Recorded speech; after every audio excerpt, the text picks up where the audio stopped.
నమస్కారం అండి. Next continue class ప్రాథమిక హక్కులు, ఫండమెంటల్ రైట్స్. ప్రాథమిక హక్కులు, ఫండమెంటల్ రైట్స్ ఇవి మన రాజ్యాంగంలో మూడో భాగంలో 12 to 35 వరకు ఉన్నటువంటి ఆర్టికల్స్ మనకి ఫండమెంటల్ రైట్స్ సంబంధించినటువంటి అంశాలను పేర్కొంటూ ఉంటాయి. అయితే మనకి ఫండమెంటల్ రైట్స్, ప్రాథమిక హక్కులు ఎందుకు అవసరము అనేటువంటి అంశాన్ని చూసుకుంటే, ఒక మానవుడు సంపూర్ణంగా, పరిపూర్ణంగా అభివృద్ధి చెందాలి అంటే అతనికి కావలసినటువంటి కనీస హక్కులు ఏవైతే ఉంటాయో వాటినే మనం ప్రాథమిక హక్కులు అని చెప్పి పిలుస్తాం.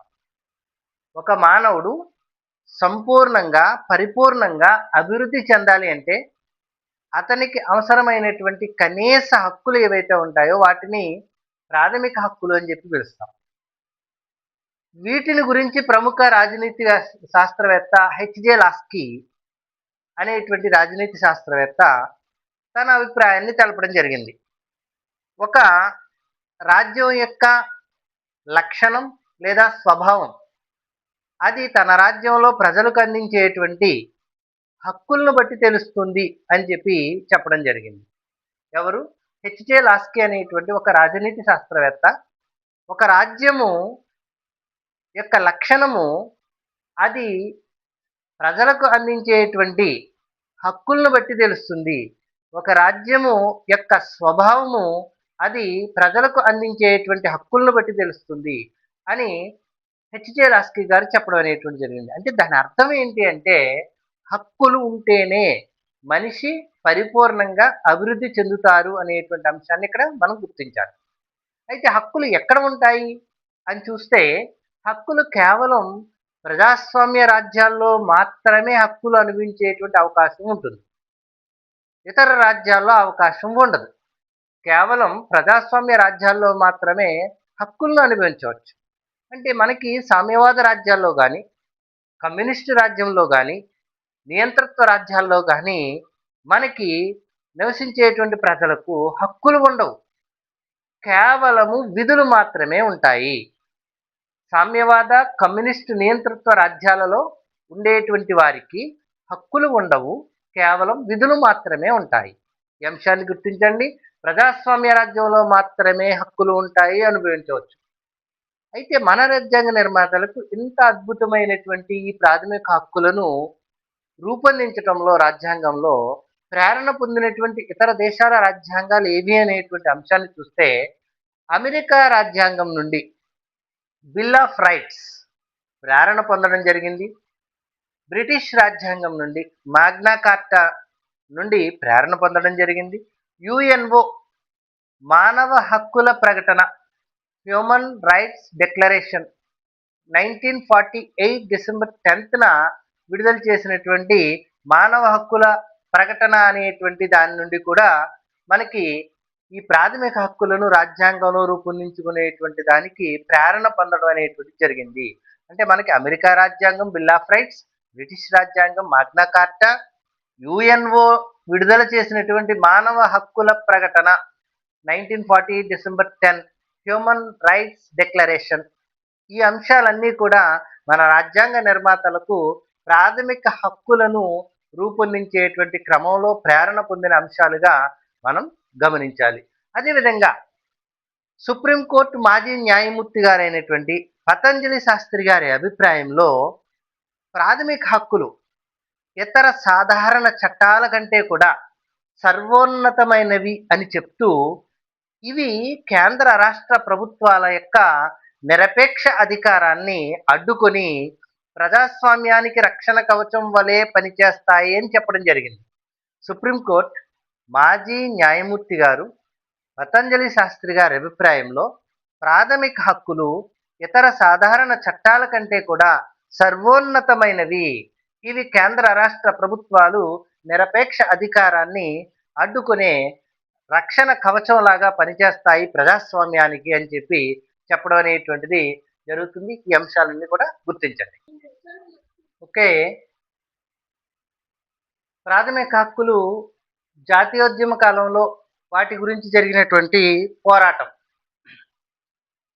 1895లో తిలక్ స్వరాజ్ అనేటువంటి బిల్లును ప్రతిపాదించి భారతీయులకు వాక్ స్వాతంత్ర్యము, భావ ప్రకటన స్వాతంత్ర్యము, వారి ఇళ్ళు, ఆస్తులకు సంరక్షణ కావాలి అని చెప్పి తొలిసారిగా డిమాండ్ చేయడం అనేటువంటిది జరిగింది.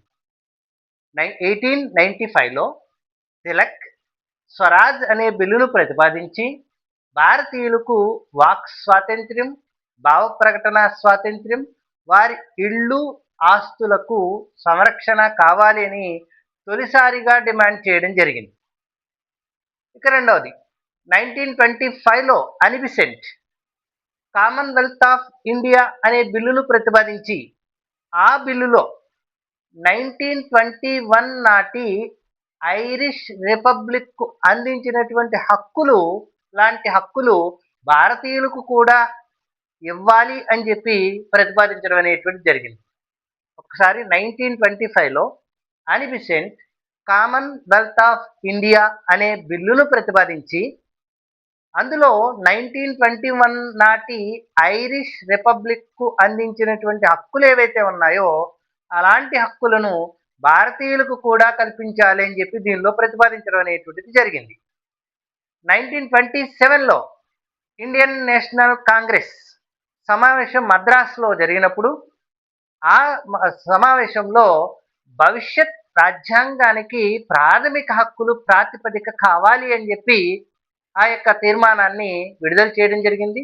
1927లో ఇండియన్ నేషనల్ కాంగ్రెస్ మహాసభలో మద్రాసులో జరిగితే ఆ మీటింగ్లో భవిష్యత్ రాజ్యాంగానికి ప్రాథమిక హక్కులు ప్రాతిపదిక కావాలి అని చెప్పి తెలపడం జరిగింది.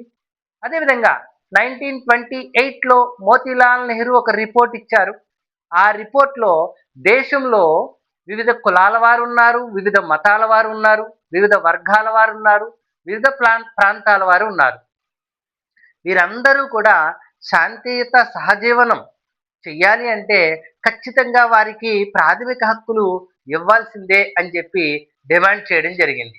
1928లో మోతీలాల్ నెహ్రూ ఒక రిపోర్ట్ విడుదల చేసి దానిలో దేశంలో వివిధ కులాలు, మతాలు, వర్గాలు, ప్రాంతాలు శాంతియుత సహజీవనం కొనసాగించాలి అంటే వారికి తప్పనిసరిగా మనం ప్రాథమిక హక్కులు అందివ్వాలి అని చెప్పి పేర్కొనడం జరిగింది మోతీలాల్ నెహ్రూ రిపోర్ట్లో. 1931లో ఇండియన్ నేషనల్ కాంగ్రెస్ మహాసభ కరాచీలో జరిగింది. ఈ మీటింగ్లో బ్రిటిష్ వారిని తొలిసారిగా ప్రాథమిక హక్కులు ఇవ్వాలి అని చెప్పి డిమాండ్ చేయడం జరిగింది. డైరెక్ట్గా బ్రిటిష్ వారిని మాకు ప్రాథమిక హక్కులు కల్పించాలి అని చెప్పి డిమాండ్ చేయడం జరిగింది. 1931 ఐఎన్సి కరాచీ సమావేశంలో సర్దార్ వల్లభాయ్ పటేల్ ఈ సమావేశానికి అధ్యక్షత వహించడం అనేటువంటిది జరిగింది. అదేవిధంగా 1931లో మహాత్మా గాంధీ గారు సెకండ్ రౌండ్ టేబుల్ సమావేశానికి అటెండ్ అయ్యి ఆ సమావేశంలో ప్రధానంగా డిమాండ్ చేసినటువంటిది ప్రాథమిక హక్కులు కావాలి అని చెప్పి బ్రిటిష్ వారిని డిమాండ్ చేయడం జరిగింది. 1931లోనే మహాత్మా గాంధీ గారు సెకండ్ రౌండ్ టేబుల్ సమావేశానికి అటెండ్ అయ్యి అక్కడ ప్రధాన డిమాండ్ ఏం పెట్టారు అంటే ప్రాథమిక హక్కులు అందివ్వాలి అని చెప్పి చెప్పడం జరుగుతుంది. ఇక 1935 భారత ప్రభుత్వ చట్టం అనేటువంటిది మనకి రావడం జరిగింది. ఈ 1935 భారత ప్రభుత్వ చట్టం నందు బ్రిటిష్ వారు ప్రాథమిక హక్కులు కొన్నింటిని మనకి అందించాలి అని అనుకున్నారు. అయితే Lord Reading, Sir John Simon అనేటువంటి అధికారులు వాటిని అడ్డుకోవడం అనేటువంటిది జరిగింది. 1935 భారత ప్రభుత్వ చట్టంలో బ్రిటిష్ వారు భారతీయులకు కొన్ని ప్రాథమిక హక్కులు అందివ్వాలి అని చెప్పి అనుకుంటే వాటిని అడ్డగించినటువంటి వారు Lord Reading, Sir John Simon అనేటువంటి వారు. ఇక 1944-45 మధ్య కాలంలో ప్రాథమిక హక్కులను పరిశీలించడం కోసము ఒక ప్రాథమిక హక్కుల సమన్వయ సంఘాన్ని ఏర్పాటు చేసి దానికి చైర్మన్గా, అధ్యక్షులుగా తేజ్ బహదూర్ సప్రు గారిని కూడా అపాయింట్ చేయడం అనేటువంటి జరిగింది. ఈ రకంగా మనకి ఇది చాలా చాలా చాలా చాలా చాలా ఇంపార్టెంట్ అండి. మనకి ప్రాథమిక హక్కులు జాతీయోద్యమ కాలంలో వాటిని గురించి జరిగినటువంటి పోరాటాల్లో ఏ అంశాలను ఎవరెవరు ఏ విధంగా తీసుకున్నారు అనేటువంటివి చాలా చక్కగా గుర్తుపెట్టుకోవాలి. 1895లో తిలక్ స్వరాజ్ అనేటువంటి బిల్లును ప్రతిపాదించి భారతీయులకు వాక్ స్వాతంత్రము, భావ ప్రకటన స్వాతంత్రము, వారి ఇళ్ళు, ఆస్తులకు సంరక్షణ కావాలి అని తొలిసారిగా డిమాండ్ చేసినటువంటి అంశాన్ని మనం గుర్తించాలి. అదేవిధంగా 1925లో అనిబిసెంట్ కామన్వెల్త్ ఆఫ్ ఇండియా అనేటువంటి బిల్లును ప్రతిపాదించి అందులో ఐరిష్ రిపబ్లిక్ 1921 నాటి హక్కులు వారికి ఏవైతే కల్పించారో అలాంటి హక్కులనే భారతీయులకు కూడా అందించాలి అని చెప్పి ఆమె కూడా ప్రతిపాదించడం అనేటువంటిది జరిగింది. 1927 ఇండియన్ నేషనల్ కాంగ్రెస్ మహాసభ మద్రాసులో జరిగితే ఆ మీటింగ్లో భవిష్యత్ రాజ్యాంగానికి ప్రాథమిక హక్కులు ప్రాతిపదిక కావాలి అని చెప్పి ప్రతిపాదించడం జరిగింది. 1928 మోతీలాల్ నెహ్రూ రిపోర్ట్లో దేశంలో వివిధ కులాల వారు ఉన్నారు, వివిధ మతాల వారు ఉన్నారు, వర్గాల వారు ఉన్నారు, ప్రాంతాల వారు ఉన్నారు. వీరందరూ కూడా శాంతియుత సహజీవనం కొనసాగించాలి అంటే మనం తప్పనిసరిగా ప్రాథమిక హక్కులు అందించాలి అని చెప్పి ఆయన కూడా కోరడం జరుగుతుంది. 1931లో ఇండియన్ నేషనల్ కాంగ్రెస్ మహాసభ కరాచీలో జరిగింది. బ్రిటిష్ వారిని తొలిసారిగా డైరెక్ట్గా ప్రాథమిక హక్కులు ఇవ్వాలి అని చెప్పి డిమాండ్ చేయడం అనేటువంటి జరిగింది ఈ మీటింగ్లో. ఈ మీటింగ్కి అధ్యక్షత వహించినటువంటి వ్యక్తి ఎవరంటే సర్దార్ వల్లభాయ్ పటేల్.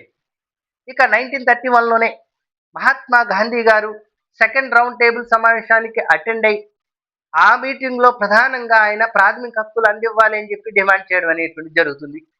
1935 భారత ప్రభుత్వ చట్టంలో కూడా ప్రాథమిక హక్కులు కొన్నింటిని వీళ్ళందరి ప్రయత్నం కారణంగా అందివ్వాలి అని చెప్పి బ్రిటిష్ ప్రభుత్వం భావించినప్పటికీ కూడా వాటిని అందివ్వకుండా అడ్డుకున్నటువంటి వారు ఎవరు అంటే Lord Reading, Sir John Simon అనేటువంటి వారు అడ్డుకోవడం జరిగింది. లేకపోతే మనకి 1935 భారత ప్రభుత్వ చట్టంలోనే ప్రాథమిక హక్కులు అనేటువంటి కాన్సెప్ట్ కొన్నింటి వరకు మనకి వచ్చి ఉండేది. ఇక ఈ రకంగా జరుగుతూ ఉంటే 1944-45లో మధ్యకాలంలో ప్రాథమిక హక్కులను పరిశీలించడానికి ప్రాథమిక హక్కుల సమన్వయ సంఘాన్ని ఒక దాన్ని ఏర్పాటు చేసి దానికి తేజ్ బహదూర్ సప్రూను అధ్యక్షులుగా చేయడం అనేటువంటిది జరిగింది. కాబట్టి ఈ అంశాలన్నీ కూడా ఒకటికి రెండు సార్లు ఈ వీడియోను చక్కగా విని మీరు నోట్ చేసుకొని మీరు బాగా చదవాలి అని చెప్పి మీ యొక్క విజయానికి నా యొక్క ఈ ప్రయత్నం తోడ్పడుతుందని చెప్పి నా విశ్వాసం. ప్రతి ఒక్కరు కూడా చిన్న విషయం గమనించండి అమ్మా. నేను ఇక్కడ బోర్డు మీద కొన్ని పాయింట్స్ రాయకపోయినప్పటికీ కూడా నోట్తో చెప్పేటప్పుడు మీరు నోట్స్ పెట్టుకొని ప్రతి ఒక్కరు కూడా సొంతంగా ఒక నోట్స్ అనేటువంటిది రాసుకోవడం అలవాటు చేసుకోండి. ప్రతి వీడియో కూడా మీరు చూస్తూ అది నోట్స్ అనేటువంటిది మీ ఓన్ నోట్స్ అనేటువంటిది మీరు ప్రిపేర్ చేసుకోవాలని చెప్పి నా యొక్క విజ్ఞప్తి. ప్రతి స్టూడెంట్కి కూడా తప్పనిసరిగా మీరు ప్రతి 1 to నేను ఎన్ని వీడియోలు అయితే నేను చేస్తూ ఉంటానో అన్ని వీడియోలు కూడా మీరు రాయటానికి ట్రై చేయండి. రాసి దాన్ని 1-2 సార్లు చూసి డౌట్ ఉంటే మళ్ళీ చూస్తూ నోట్స్ ప్రిపేర్ అవుతూ ఉంటే మీకు ఈజీ అవుతూ ఉంటుంది. నాకు ఉన్నటువంటి సమయాన్ని బేస్ చేసుకొని నేను కొంచెం తక్కువ సమయమే మీకు చేస్తూ ఉన్నాను. కానీ ఇంకా కొంచెం ఎక్కువ సమయం చేయడానికి కూడా నేను ప్రయత్నం చేస్తానని చెప్పి సమయాన్ని పెంచుతానని చెప్పి కూడా మీకు ఈ సందర్భంగా చెప్తున్నాను. నేను కూడా ఒక ప్లాన్ వేసుకొని ఈ సబ్జెక్ట్ని ఏ రకంగా మనకి నోటిఫికేషన్ వచ్చే సమయానికి కంప్లీట్ చేయాలి అనేటువంటి ఆలోచన నాకు కూడా ఉంటుంది. కాబట్టి నేను తప్పనిసరిగా ఈ టైం అనేటువంటి దాన్ని కొంచెం పెంచి మీ అందరికీ యూస్ఫుల్ అయ్యేలాగా ఈ సబ్జెక్ట్ ద్వారా నేను ఇచ్చేటువంటి ఈ సబ్జెక్ట్ ద్వారా మీకు మంచి మార్కులు 75కి 75 వచ్చేలాగా నా ప్రయత్నం నేను చేస్తానని చెప్పి మీ అందరికీ తెలియజేసుకుంటున్నాను. దయచేసి మీరు అందరూ కూడా వీటన్నిటిని చక్కగా చూసి నోట్స్ కూడా ఓన్గా రాసుకుంటూ మీ విజయానికి మీరు ఈ వీడియో ద్వారా అద్భుతమైనటువంటి విజయం సాధించాలని చెప్పి కోరుకుంటున్నాను. Thank you one and all.